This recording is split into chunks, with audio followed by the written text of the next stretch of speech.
Hello दोस्त, कैसे हैं आप लोग। स्वागत है हमारे यूट्यूब चैनल एसएससी एग्जाम 22 में। तो पिछले क्लास में औरंगजेब के बारे में बताया था और वो चैप्टर आज समाप्त हो गया है। और आज एक नए टॉपिक के साथ उत्तरकालीन मुग़ल साम्राज्य के बारे में पढ़ना है। वो सब मिडिएवल में आता था, यानी 1707 के पहले जो था वो सब मिडिएवल में था, और ये उत्तरकालीन मुग़ल साम्राज्य के बारे में। तो सबसे पहले हम बात करते हैं औरंगजेब के पुत्रों के बीच उत्तराधिकार की लड़ाई कब हुआ था। तो 1707 ईस्वी में हुआ था। कब? 1707 ईस्वी में। औरंगजेब की मृत्यु के बाद ये लड़ाई स्टार्ट हो गया था उत्तराधिकार की। औरंगजेब के पुत्रों के बीच उत्तराधिकार की लड़ाई का नाम क्या रखा गया था? जाजाऊ का युद्ध। कौन सा युद्ध लड़ा गया था? जाजाऊ का युद्ध लड़ा गया था। जाजाऊ का युद्ध में किसका जीत हुआ था? मुअज्जम का। किसका? तो मुअज्जम का, जाजाऊ का युद्ध में मुअज्जम का जीत हुआ है। और मुअज्जम का सपोर्ट यानी किसने साथ दिया था मुअज्जम को? तो राजाओं का युद्ध में मुअज्जम का साथ किसने दिया था? तो सिखों के 10वें गुरु गोविंद सिंह ने। कौन? सिखों के 10वें गुरु गोविंद सिंह के द्वारा सहायता किया गया था मुअज्जम को। मुगल काल की गद्दी पर बैठने से पहले मुअज्जम कहाँ का सूबेदार था? काबुल का। आपको हम बता देना चाहते हैं कि औरंगजेब के चार पुत्र था, और हम चारों के बारे में बहुत अच्छी तरह से बता देते हैं कौन कहाँ का सूबेदारी संभाल रहा था। तो मुगल काल की गद्दी पर बैठने से पहले मुअज्जम काबुल का सूबेदार था। कहाँ का? काबुल का। मुअज्जम काबुल का। शाह आलम गुजरात का। शाह आलम गुजरात का। कामबख्श बीजापुर का था। कामबख्श बीजापुर का सूबेदार था। सॉरी, मुअज्जम गलत है। मुअज्जम किस नाम से गद्दी पर बैठा था? तो बहादुर शाह प्रथम के नाम से गद्दी पर बैठा था। तो मुअज्जम किस नाम के गद्दी से बैठा था? बहादुर शाह प्रथम के नाम से। बहादुर शाह प्रथम को शाह-ए-बेखबर की उपाधि किसने दिया था? और ये कैसा शासक था? इसके राज में क्या हो रहा है उससे कोई लेना देना इससे नहीं था, इसीलिए इसे शाह-ए-बेखबर की उपाधि दिया था। किसने दिया था? खफी खान ने दिया था। खफी खान के द्वारा इसे शाह-ए-बेखबर की उपाधि दिया गया था। गुरु गोविंद सिंह की हत्या कब एवं कहाँ किसके द्वारा किया गया था? और गुरु गोविंद सिंह से और मुअज्जम यानी बहादुर शाह प्रथम से काफ़ी मित्रता दोस्ती रहा करता था, क्योंकि गुरु गोविंद सिंह ने इसे सपोर्ट किया था और मुगल काल की गद्दी पर बैठाया था, तो बहुत दोस्ती हुआ करता था। और गुरु गोविंद सिंह की हत्या हो जाती है इसी बीच एक साल के बाद 1708 ईस्वी में, 1708 ईस्वी में हत्या हो जाती है। कहाँ? महाराष्ट्र के नांदेड़ में गुल खां नामक पठान था, वही हत्या कर देता है। और इसका जो हत्या होता है तो सिख लोगों को लगता है कि इस मुअज्जम यानी बहादुर शाह प्रथम ने इसका हत्या करवा दिया है।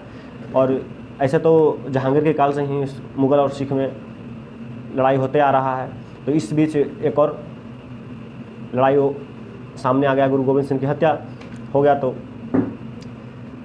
गुरु गोविंद सिंह के मरने के बाद सिख जो गुरु पद का होता है वो समाप्त कर दिया गया। गुरु पद समाप्त हो गया, क्योंकि गुरु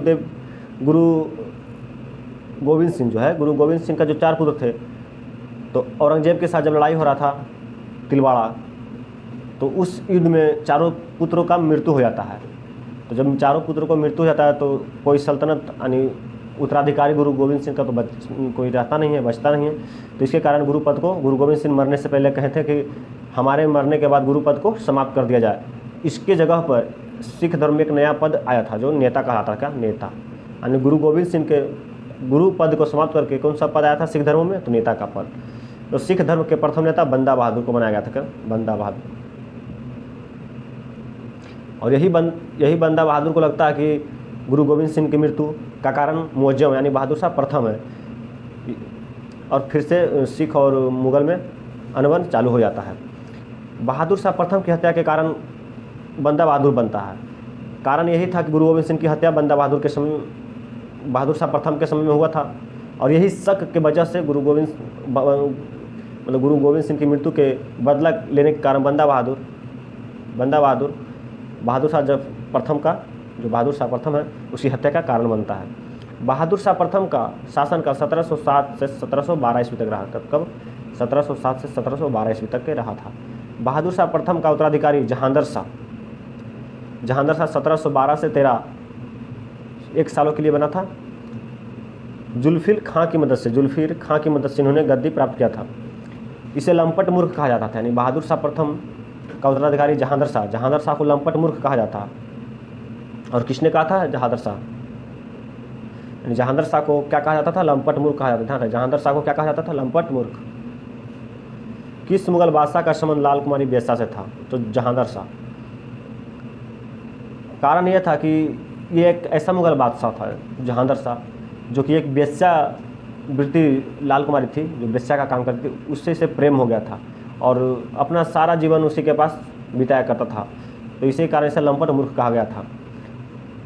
अगर आपको क्वेश्चन पूछा जाए किस मुगल बादशाह का संबंध लाल कुमारी बेश्या से था, तो जहांदर शाह। जहांदर शाह की हत्या किसने किया था? सैयद बंधु ने। किसने? सैयद बंधु ने। जहांदर शाह की हत्या किसने किया था? सैयद बंधु ने किया था 1713 ईस्वी में। जहांदर शाह का उत्तराधिकारी फर्रुखसियार। कौन बनता है? फर्रुखसियार। जहांदर शाह का उत्तराधिकारी फर्रुखसियार। फर्रुखसियार का शासनकाल 1713 से 1719 तक रहता है। इसे घृणित कायर भी कहा जाता है। क्या? घृणित कायर। और ये डरपोक था, इसी कारण इसे घृणित कायर कहा जाता था। और इसे सैयद बंधु ने जहांदर शाह की हत्या करके सैयद बंधु ने जहांदर शाह को उत्तराधिकारी किसे बनाया था? फर्रुखसियार को बनाया था। फर्रुखसियार को बनाया था। किन दो भाई को सैयद बंधु कहा जाता था? सैयद बंधु यानी सैयद बंधु बार बार हम चर्चा कर रहे हैं। तो किन दो भाई को सैयद बंधु कहा जाता है? तो अब्दुल्ला खां, अली हुसैन खान को। क्या? अब्दुल्ला खां और एक अली हुसैन खान को बनाया गया था, जाना जाता है सैयद बंधु के नाम से। इतिहास में नृप निर्माता किसे कहा जाता है? यानी इतिहास को नृप निर्माता किसे कहा जाता है? तो सैयद बंधु को कहा जाता है। ध्यान रहे, सैयद बंधु को। फर्रुखसियार के समय में वजीर यानी पीएम, प्रधानमंत्री, फर्रुखसियार के समय में वजीर, मीर बख्शी सेनापति। मीर बख्शी किसे कहा जाता था? सेनापति को कहा जाता था। तो किससे बनाया था? तो सैयद बंधु को। यानी एक वहाँ का प्रधानमंत्री हुआ करते थे एक भाई, और एक भाई क्या? वहाँ का सेनापति। ध्यान रहे, किसी को अगर समझने में दिक्कत हो तो कमेंट्स करें, ताकि आप लोगों को, हमारा कोशिश रहे कि और अच्छी तरह से बताया जाए कि आप लोगों को समझ में आवे। फर्रुखसियार की हत्या किसने किया था? तो बालाजी विश्वनाथ पेशवा ने किया था। कारण यह था कि जब फर्रुखसियार को लगा कि हमारे जो पिताजी हैं उसकी हत्या सैयद बंधु ने करवा दिया था, तो क्यों ना इसका बदला लिया जाए। और ये जब सोच ही रहा था और इसकी खबर सैयद बंधु को लग जाता है, तो सैयद बंधु ने, अब कोई किल बिछा रहा रास्ता में तो उसको तो हटाना चाहिए ही। तो इसे सैयद बंधु के लिए किल साबित हो रहा था। इन्होंने सैयद बंधु पहले ही बालाजी विश्वनाथ पेशवा को एक संदेश लिखता है, और अजीत सिंह मारवाड़ी के जो वहाँ के राजा थे, तो उसे भी एक पत्र, दोनों को एक पत्र लिखा जाता है, और उस पर कुछ लिखा जाता है कि आप व्याकरण करने के लिए तैयार हैं, इससे उससे मतलब। तो ये सब सुन के बालाजी विश्वनाथ पेशवा और अजीत सिंह दोनों मिलकर फर्रुखसियार की हत्या कर देते हैं। तो फर्रुखसियार की हत्या किसने करता है? बालाजी विश्वनाथ पेशवा एवं अजीत सिंह ने। बंदा बहादुर की हत्या किसने करवाया था? फर्रुखसियार ने। और यहाँ आके बंदा बहादुर की हत्या फर्रुखसियार ने करवा देता है। बंदा बहादुर किस धर्म के प्रथम नेता थे? पहला नेता तो सिख धर्म के। फर्रुखसियार के बाद मुगल काल की गद्दी पर सैयद बंधुओं ने किसे बैठाया था? तो रफ़ी उद रजात को।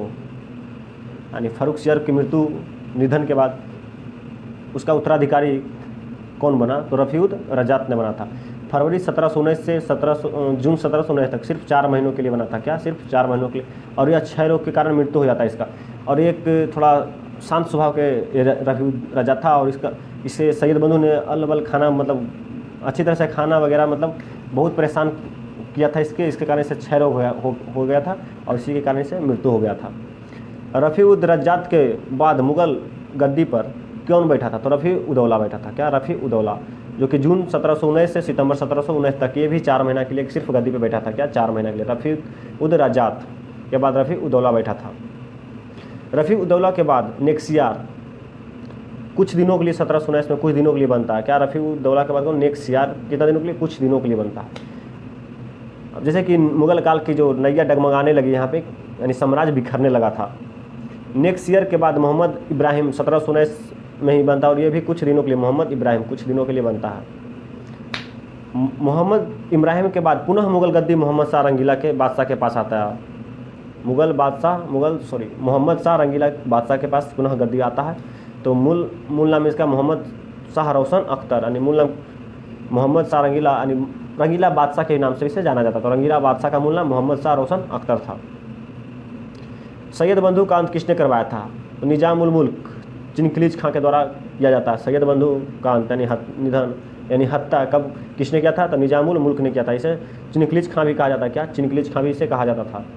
जहांगीर शाह ने इजारेदारी प्रथा की शुरुआत एवं जजिया कर को अंत किया था। यानी जहांगीर शाह क्या किया था? जजिया कर को अंत कर दिया था एवं इजारे प्रथा की शुरुआत किया था।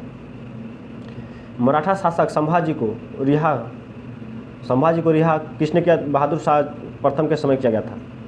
हम आपको मराठा साम्राज्य में सभी के बारे में बताएंगे, शिवाजी से लेके संभाजी जो भी है सभी को बताएंगे, बाकी बारीकी तरह से बताएंगे। इसमें सिर्फ ये थोड़ा सा टॉपिक जाने कि मराठा साम्राज्य का जो शासक संभाजी थे उसे कैद कर लिया गया था और उसे बहादुर शाह प्रथम के समय में से रिहा कर दिया गया था।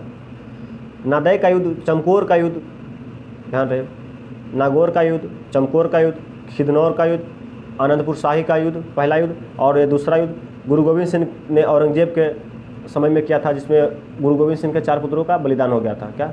4 पुत्रों का बलिदान हो गया था। आपको इसके पहले हम बताए थे। तो मुगल काल का पतन सबसे ज़्यादा किसके समय में हुआ था? तो मोहम्मद शाह के समय में हुआ था। यानी मोहम्मद शाह के समय से ही मुगल काल का नैया डगमगाने लगा था, साम्राज्य खत्म होने लगा था। अवध में स्वतंत्र राज्य की स्थापना किसने किया था? अब सबसे बड़ा कारण यह हुआ था कि सब अपने आप को, जो मुगल काल के अधीन हुआ करता था, सभी अपने आप को स्वतंत्र घोषित करने लगा। तो सबसे पहले अवध, टोटल 4 या 5 ऐसा जो बड़े बड़े हैं मुगल काल के, सभी ने अपना एक स्वतंत्र राज्य घोषित किया था। तो सबसे पहले बात अवध किया था। तो अवध का स्थापना मोहम्मद शाह रंगीला के समय में हुआ था और इसका जो स्वतंत्र राज्य का स्थापना सादत खान ने किया था। क्या? सादत खान ने। और ये बुरहानुल मुल्क का उपाधि धारण किया था। क्या? बुरहानुल मुल्क के नाम से भी जाना जाता है। मोहम्मद शाह रंगीला के समय में बंगाल राज्य में स्वतंत्र राज्य की स्थापना किसने किया था? मुर्शिद कुली खां के द्वारा किया गया था। बंगाल का स्थापना यानी स्वतंत्र राज्य का स्थापना बंगाल जो है किसने किया था? तो मुर्शिद कुली खां ने किया था।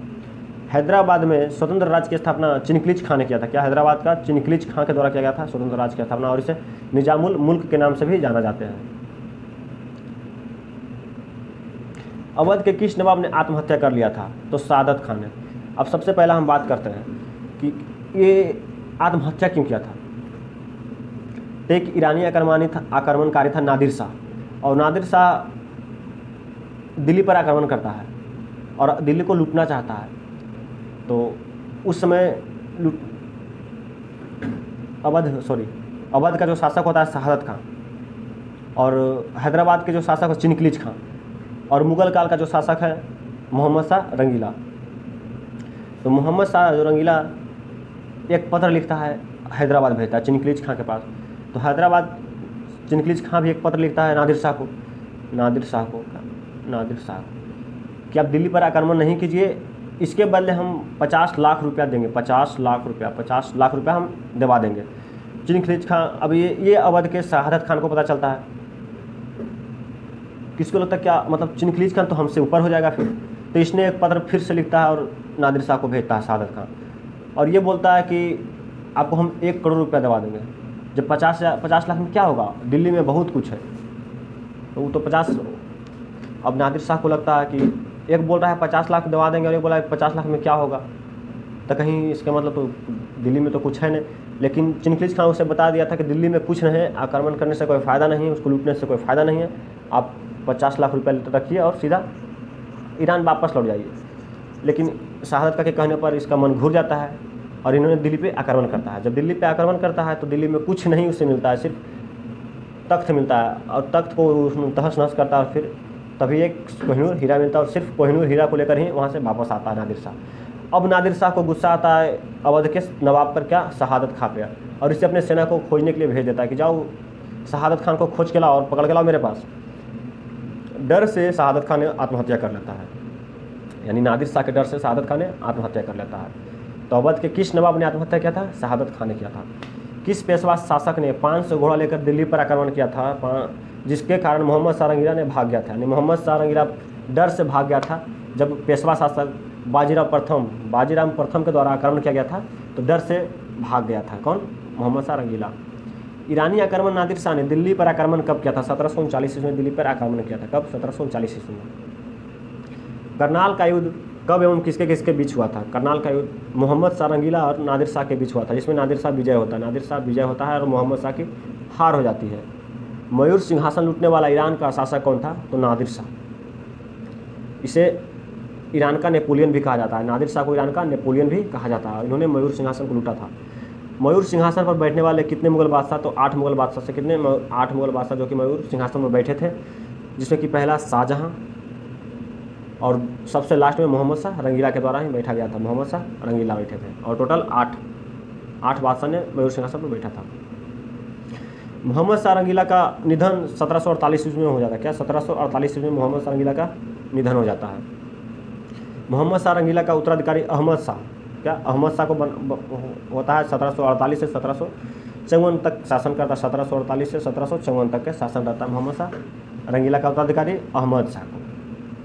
अहमद शाह अब्दाली, एक अहमद शाह जो कि मुगल बादशाह हुआ करता था अहमद शाह, और एक अहमद शाह अब्दाली, कंफ्यूज नहीं होना है। अहमद शाह अब्दाली किसके समय में भारत पर आक्रमण किया था? तो अहमद शाह के समय में 5 बार किया था। किसके समय? 5 बार अहमद शाह के समय में किया था और कुल मिलाकर 8 बार किया था। अहमद शाह अब्दाली कुल मिलाकर भारत पर आक्रमण कितना बार किया था? 8 बार, जिसमें 5 बार अहमद शाह के शासनकाल में किया था। हिजरों का सरदार जावेद अख्तर को नवाब बहादुर का उपाधि किसने दिया था? यानी हिजरों का सरदार जावेद अख्तर को नवाब बहादुर का उपाधि किसने दिया था? तो अहमद शाह ने दिया था। कौन?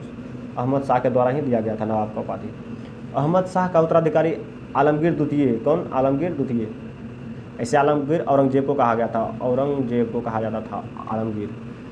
और इसका मूल नाम अजीउद्दीन 1754 से 1758 के बीच शासनकाल रहता है। और इससे एक महत्वपूर्ण क्वेश्चन आता है। 23 जून 1754 को अंग्रेज रॉबर्ट क्लाइव एवं सिराजुद्दौला के बीच प्लासी का युद्ध किस मुगल बादशाह के शासनकाल में हुआ था? तो आलमगीर द्वितीय के समय हुआ था। सिर्फ VVI क्वेश्चन है और ये क्वेश्चन कितना बार एग्जाम में पूछा गया है कि किस मुगल बादशाह के समय प्लासी का युद्ध लड़ा गया था? तो आलमगीर द्वितीय के समय। किसके बीच? तो रॉबर्ट क्लाइव एवं सिराजुद्दौला के बीच हुआ था। आलमगीर द्वितीय का उत्तराधिकारी शाहजहां द्वितीय था, शाहजहां द्वितीय।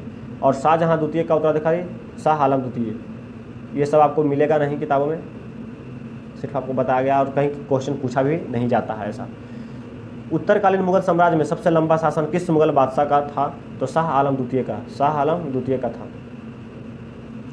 47 साल तक इन्होंने शासन किया था, 1759 से 1806 तक के। यानी शाह आलम द्वितीय का शासनकाल पूछा जाए तो 1759 से 1806 ईस्वी तक रहा था, कुल 47 वर्ष। बक्सर का युद्ध 22 अक्टूबर 1764 को हुआ था। बक्सर का युद्ध कब हुआ था? 22 अक्टूबर 1764 को। किस मुगल बादशाह के समय में हुआ था? तो शाह आलम द्वितीय के समय में हुआ था। शाह आलम द्वितीय के समय में हुआ था। बक्सर के युद्ध में अंग्रेजी सेना का नेतृत्व एक्टर मुनरो ने किए थे। कौन? एक्टर मुनरो के द्वारा किया गया था। इलाहाबाद की संधि 2 बार हुआ था। कितने बार? इलाहाबाद की संधि 2 बार हुआ था। तो इलाहाबाद की संधि 1765 में हुआ था। कब? 1765 में 2 बार हुआ था, जिसमें शामिल होने वाले मुगल बादशाह शाह आलम द्वितीय थे।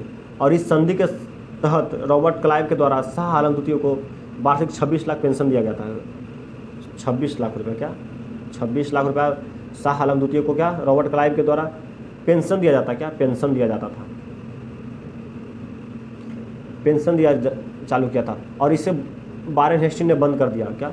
कितना? 26 लाख रुपये पेंशन देने की घोषणा हुई थी, दिया जाता था और इसे वारेन हेस्टिंग ने बंद कर देता है। पानीपत की तीसरी लड़ाई कब एवं किसके बीच हुआ था? पानीपत की तीसरी लड़ाई तो मराठा और अफगानों के बीच हुआ था। कब? मराठा और अफगानों के बीच हुआ था, जिसमें 14 जून 1761 को हुआ था। मुगल बादशाह शाह आलम के समय में हुआ था। आपको पूछा जाए कि पानीपत की तीसरी लड़ाई किस मुगल बादशाह के समय में हुआ था? तो शाह आलम के समय में हुआ था। और इस युद्ध में अफगानों की विजय हो जाती है और इसे अहमद शाह अब्दाली का नेतृत्व अफगानों का नेतृत्व करता है और वह मराठों को पराजित हो जाता है। शाह आलम द्वितीय के शासनकाल में अंग्रेजों ने दिल्ली पर आक्रमण कब किया था? यानी कब्जा किया था तो 1803 ईस्वी में। और शाह आलम द्वितीय का निधन 1806 यानी 3 सालों के बीच इसकी मृत्यु हो जाती है, निधन हो जाती है। तो किसके शासनकाल में दिल्ली पर अंग्रेजों ने कब्जा किया था? तो शाह आलम द्वितीय के समय 1803 में। शाह आलम द्वितीय का उत्तराधिकारी अकबर द्वितीय। क्या? अकबर द्वितीय। शासनकाल 1806 से 1837 तक शासन करता है। कौन? अकबर द्वितीय। अकबर द्वितीय ने अपना पेंशन चालू करवाने के लिए इंग्लैंड किसे भेजा था? राजा राम मोहन राय को। अकबर द्वितीय को लगा कि साला 26 लाख रुपये पेंशन मिलता है और इसे बंद कर दिया, क्यों ना इसे हम फिर से हम चालू करवाएं। तो इन्होंने राजा राम मोहन राय को इंग्लैंड भेजता है और अपना पेंशन चालू करवाने के लिए कहता है। राजा राम मोहन राय को राजा की उपाधि यानी राजा की उपाधि किसने दिए थे? तो अकबर द्वितीय ने दिया था। अकबर द्वितीय यानी राम मोहन राय, पूछा जाए कि राम मोहन राय को राजा की उपाधि किसने दिया था? तो अकबर द्वितीय ने दिया था। अंतिम मुगल बादशाह कौन थे? तो मुगल बादशाह अंतिम मुगल बादशाह बहादुर शाह जफर द्वितीय, बहादुर शाह जफर द्वितीय था। और इसका शासनकाल 1837 से 1857 रहा था। 1837 से 1857 तक रहा था बहादुर शाह जफर। किस मुगल बादशाह के समय में 1857 की क्रांति हुआ था? तो बहादुर शाह द्वितीय। और ये दिल्ली से नेतृत्व यानी विद्रोह किए थे। बहादुर शाह द्वितीय कहाँ से नेतृत्व किए थे? दिल्ली से। कब? 1857 में। बहादुर शाह जफर द्वितीय का निधन रंगून में हो जाता है 1862 में और जेल में कैद रहते हैं। अंग्रेजों के द्वारा उसे जेल भेज दिया जाता है। 1862 में इनकी मृत्यु होती है रंगून में। किस मुगल बादशाह ने लिखा था, मैं हिंदुस्तान के लिए बहुत कुछ किया, मैं हिंदुस्तान के लिए बहुत कुछ किया और मुझे दफनाने के लिए 2 गज जमीन नसीब नहीं हुआ? तो किस मुगल बादशाह?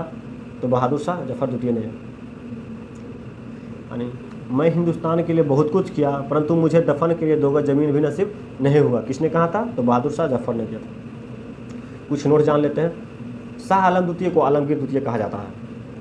शाह आलम द्वितीय को आलमगीर द्वितीय कहा जाता है। बंदा बहादुर को गिरफ्तार करके दिल्ली औरंगजेब के समय लाया गया था। किसके समय? औरंगजेब के समय में। औरंगजेब ने मथुरा का नाम इस्लामाबाद किया था। क्या? इस्लामाबाद किया था। मथुरा का नाम कौन क्या किया था? इस्लामाबाद किया था। औरंगजेब के समय में भीमसेन सक्सेना नुस्खा ये दिल नामक ग्रंथ लिखा था। क्या? नुस्खा एक दिल खुश, नुस्खा ये दिल खुश नामक ग्रंथ किसने लिखा था? भीमसेन सक्सेना लिखा था। भीमसेन सक्सेना। माइसिन ए आलमगीर की रचना, माइसिन ए आलमगीर की रचना शकीन मुस्तईद खान ने किया था। कब? शकीन मुस्तईद खान के द्वारा किया जाता है, जिसे जादूनाथ सरकार ने मुगल साम्राज्य का गजबेटा यानी गजबेटा कहा था। जादूनाथ सरकार ने मुगल साम्राज्य का क्या कहा था? गजबेटा यानी गचेटिव कहा था। किसे? मुस्तईद खान को, शकीन मुस्तईद खान को कहा था। औरंगजेब को शाही दरवेज एक दरवेज फ़कीर प्रजा कहकर संबोधन कहा गया था। औरंगजेब को क्या कहा गया था? शाही दरवेज एवं दरवेज फ़कीर प्रजा कहकर संबोधन किया गया था। शाह आलम द्वितीय को दिल्ली में दाखिल वजीर गाजीउद्दीन नहीं होने दिया था। शाह आलम द्वितीय को दिल्ली में दाखिल किसने होने नहीं दिया था? तो वजीर गाजीउद्दीन ने नहीं होने दिया था। अकबर द्वितीय का बेटा बहादुर शाह द्वितीय था। अकबर द्वितीय का बेटा कौन था? बहादुर शाह द्वितीय था। शाह आलम द्वितीय ने ईस्ट इंडिया कंपनी को दीवानी प्रदान किया था। यानी ईस्ट इंडिया कंपनी को दीवानी किसने प्रदान किया था? शाह आलम द्वितीय। आपको किसी तरह का कोई दिक्कत हो तो कमेंट्स करें। वीडियो अच्छा लगे तो लाइक शेयर कमेंट्स जरूर करें एवं सब्सक्राइब जरूर करें। जय हिंद, जय भारत।